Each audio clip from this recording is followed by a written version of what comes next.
Hello everybody and welcome back to Red Eagle Politics. Make sure you guys like this video down below and subscribe to the channel if you are new. So, the most accurate pollster in the country just dropped yet another poll, and we're 16 days away from the presidential election, so I thought I would make a video on this poll, tell you guys what's going on, and that pollster is AtlasIntel. And not a lot of people know this, but they're very underrated. They're relatively accurate, sometimes very accurate when they poll these other countries in South America.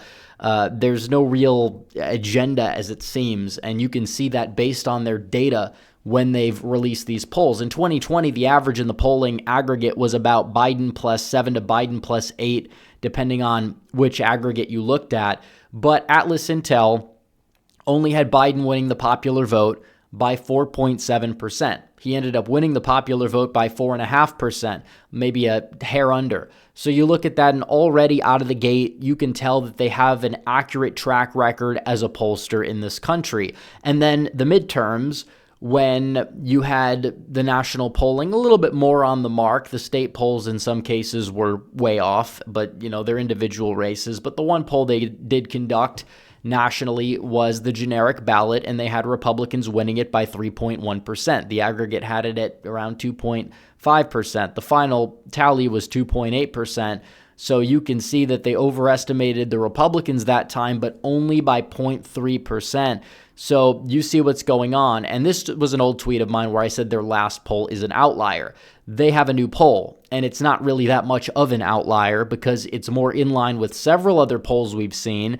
And their last poll had Trump leading by 3, so it was like, whoa, this is huge. If there's a polling miss, you would anticipate the polls that were accurate last time, despite the polling miss, to be a little bit more accurate, especially if they did nail 2022. And when you look at what this poll shows currently, it shows that Donald Trump is in the lead, and he leads by 3.1 percentage points, which is essentially their final poll from the midterms, where Republicans did win the popular vote by close to 3. And they did win the generic ballot in enough states to get the Electoral College, by the way, even though it was not really the most efficient wave possible. But I will tell you that a presidential year is not a midterm year. And if Donald Trump even loses the popular vote by 3, he's still got a 50-50 shot at winning the presidential election in the Electoral College. And the fact that the most accurate pollster the past 2 election cycles shows Donald Trump leading by 3 points, and he's at 51%, that is huge. There's 1% undecided. Undecideds really don't exist. Everybody has their mind made up about Trump. Some people don't have their mind made up about Harris, but those people have kind of drifted back towards Trump if, they're not just going to vote out of TDS purposes. And you kind of see this here when you look at this national poll. Donald Trump leads by 3 in the popular vote. That is 7 points, 7.5 points virtually to the right of the popular vote in 2020, where this poll nailed it and actually underestimated Trump.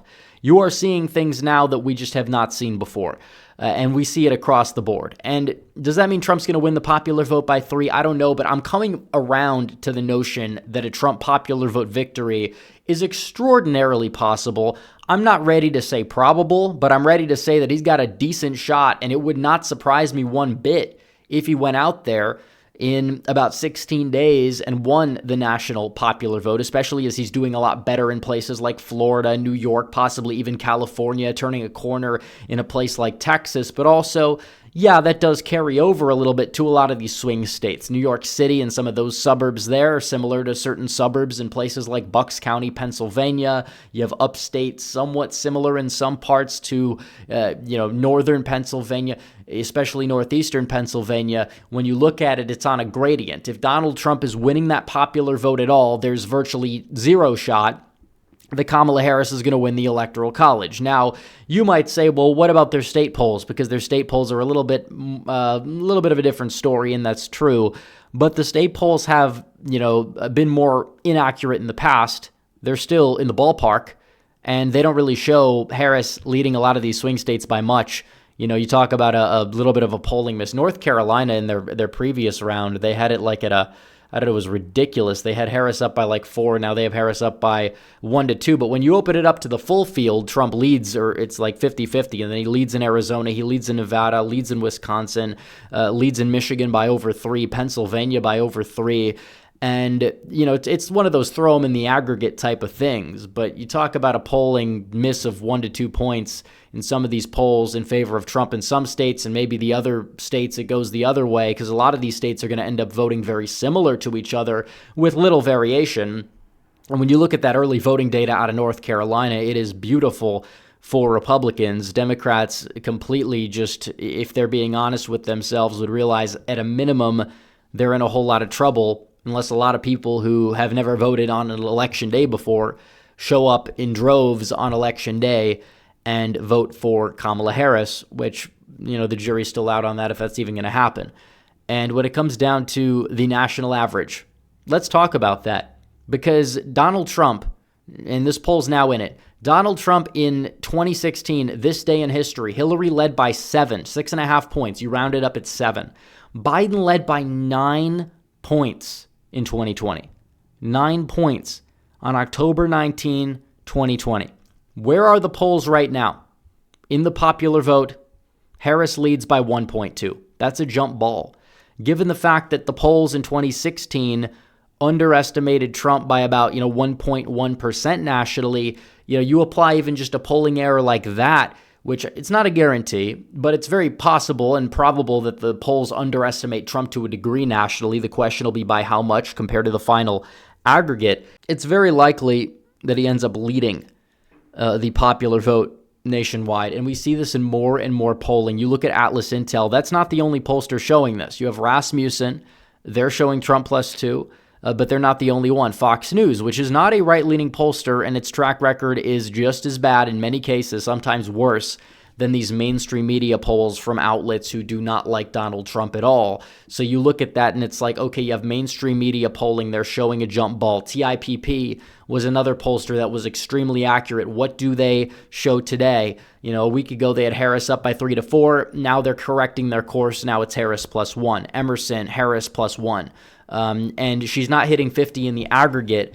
And Donald Trump is polling at 48.1%. Donald Trump never polled this high in 2016 or 2020. He never even hit 46% in 2016 or 2020 in the polling, but right now he's at 48.1%. It's very possible he gets to 49. It's very possible he gets to 50 and those undecided voters break his way. It's possible that there's something that the data is not exactly showing.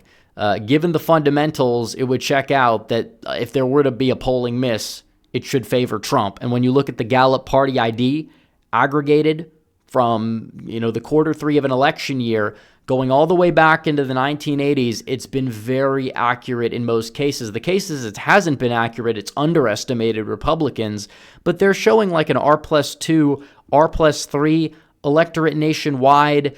And if Donald Trump, if the most accurate poll in the country, the last 2 elections is right, that's the margin you'd get. And that would be an early night for Kamala Harris if it were to be the case. But you see what's going on nationally. Harris's lead is dwindling significantly. If you look at the multi-candidate polls, which, it's a little bit iffy there. They didn't even put in the AtlasIntel, but, Harris goes down to 48%, but they have Kennedy at 3. That's not going to happen. That Marquette poll is really skewing the average there to the point of no return.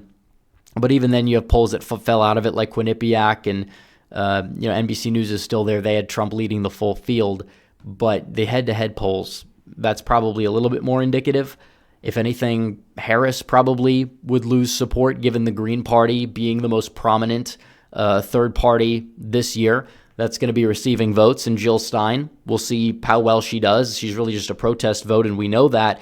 But that's going to eat more into the Harris margin than it's going to eat into the Trump margin. You can make the case those people wouldn't likely come out and vote for Harris anyways, but still, just the main concerns for Democrats, they're being confirmed as more polls get released. They're not acting like they're ahead. They're acting like they're behind, and they're acting like they're panicking, and they're already pointing fingers and infighting. Meanwhile, Donald Trump is just doing his thing. He's keeping his eye on the ball. He is going out there doing rallies. They say he's tired. That's the new tagline. Yeah, he's doing far more rallies and events than Harris is doing. This narrative that they're trying to spin, it's desperate because they've hit Trump with everything. They've tried to. It hasn't stuck to him. He's more popular than ever. So they're trying to concoct something new. It's laughable. It's not entirely working.